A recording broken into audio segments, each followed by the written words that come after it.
Halo, assalamualaikum warahmatullahi wabarakatuh. Jumpa kembali dengan saya di Orina Sport Channel. Ya, teman-teman semua, kali ini saya akan mereview salah satu murid saya ya di salah satu kantor ya. Jadi mereka adalah pecinta ataupun penghobi tenis meja yang tentunya ingin membuat pukulannya itu bisa menjadi lebih baik lagi dan kemudian juga bisa berprestasi antar perusahaan ya. Jadi memang video ini memang dibuat untuk memberikan penilaian ya atau memberikan apa namanya pembetulan atau mengkoreksi ya pukulan-pukulan yang dilakukan oleh siswa-siswa atau murid-murid yang ada di Orina Sport Training ya.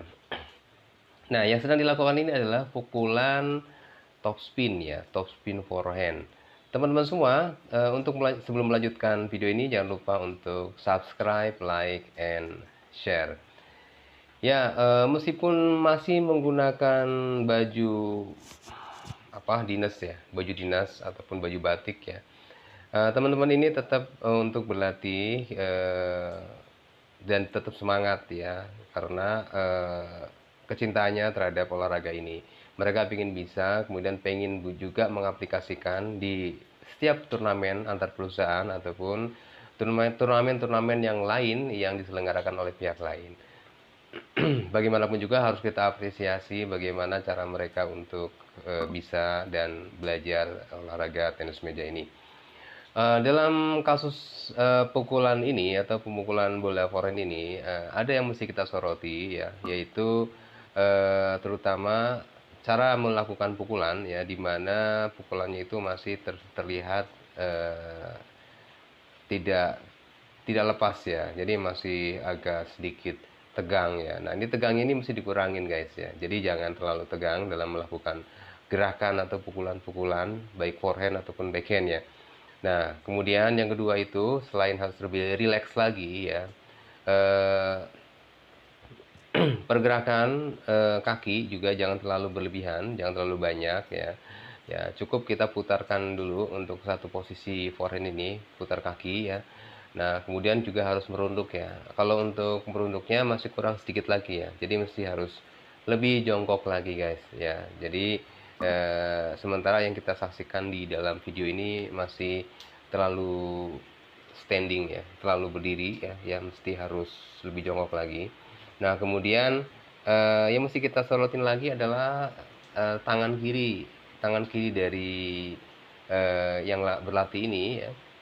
Tangan kiri juga itu jangan terlalu menutupi tangan kanan ya, karena pasti akan mengganggu guys. Jadi akan mengganggu bagaimana pemukulan itu akan terjadi.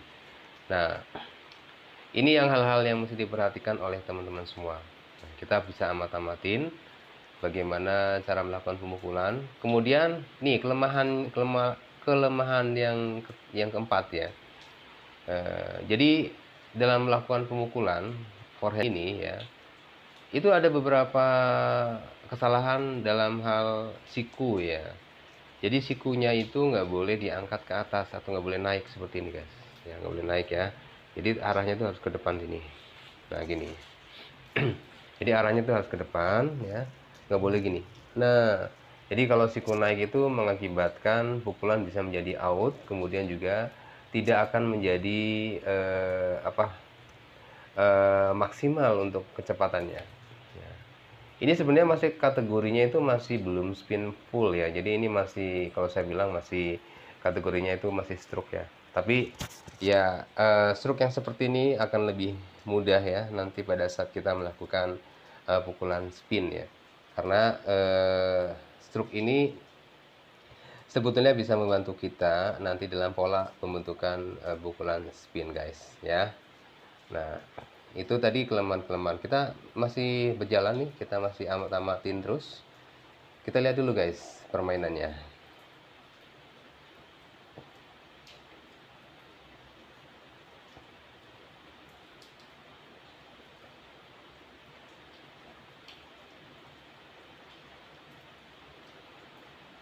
Nah, masih berkisar ketegangan di tangan. Jadi saat mukul itu ada gituannya. Nah, kayak ditahan gitu. harusnya rileks. Nah, harusnya rileks aja gitu ya, jangan ditahan begitu. Nah, ini yang akan menyebabkan pukulan jadi mandek, jadi tidak mengalir ya. Nah, ini teman-teman harus perhatikan dan memang harus dirubah guys. Jadi tidak seperti itu caranya. Tuh, lihat, dia mencoba untuk melakukan pukulan gesekan ya. Tapi sekali lagi, kelemahan-kelemahan yang tadi masih muncul. Jadi adanya gerakan gini. Ini saya sifatnya hanya mereview saja ya. Nanti untuk nextnya pasti akan ada perubahan ya. Nah, masih tegang dan tegang. Kemudian perhatikan bahunya ya. Bahunya itu saat mukul forehand itu harus begini nih. Jadi harus seirama nih antara bahu kanan dengan bahu kiri. Bahu kanan ke depan, bahu kiri ke belakang. Nah, seperti ini guys. Tuh. Ini masih terbata-bata, masih begini. Masih nahan gini. Nah, ya, pukulan itu yang mesti harus teman-teman perbaiki ya. Pukulan yang nahan seperti itu.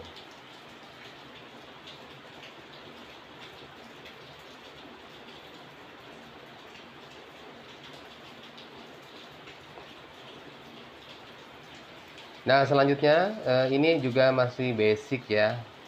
Ini masih basic dalam melakukan pukulan ya. Semuanya nih, semuanya. Tapi pukulannya sebetulnya sudah ada ya. Sudah ada tapi memang masih alami dari cetakannya sendiri. Artinya belum ada perubahan ataupun sentuhan dari pelatih ya.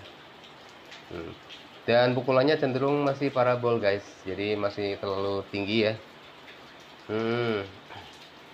Kemudian kita perhatikan nih, kakinya juga masih, saya rasa masih kurang jongkok sedikit ya. Jadi masih terlalu berdiri. Tapi oke lah, untuk ukuran pemain atau pemain kantor masih bisa ditolerir guys ya.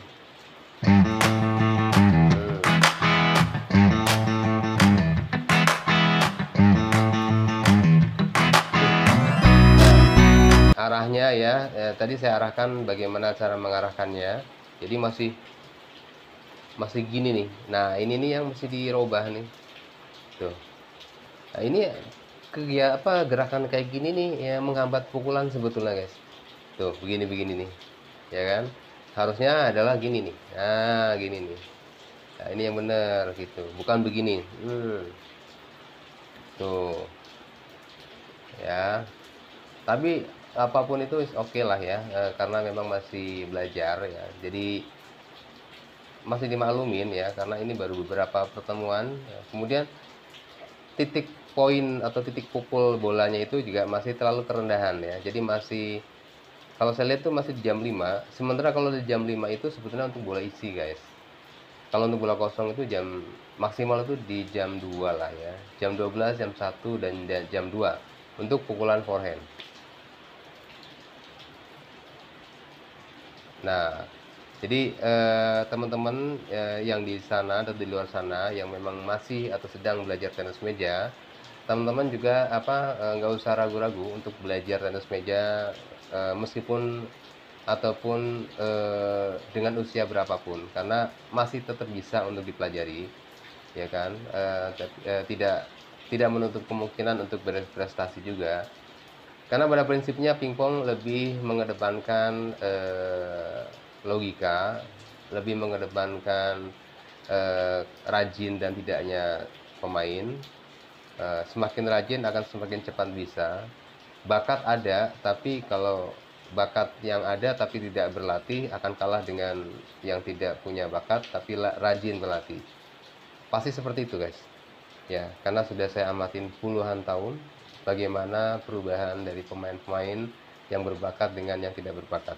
Semuanya punya potensi, tergantung bagaimana cara mengembangkannya. Jadi demikian guys ya, bagaimana kita akan bisa kita akan merubah suatu pola pukulan ya. Jadi harus step by step. Insya Allah nanti akan ada perubahan. Ya, seperti itu dulu guys. Terima kasih atas semua partisipasinya ya, dan jangan lupa untuk subscribe, like, and share. Terima kasih. Wassalamualaikum warahmatullahi wabarakatuh.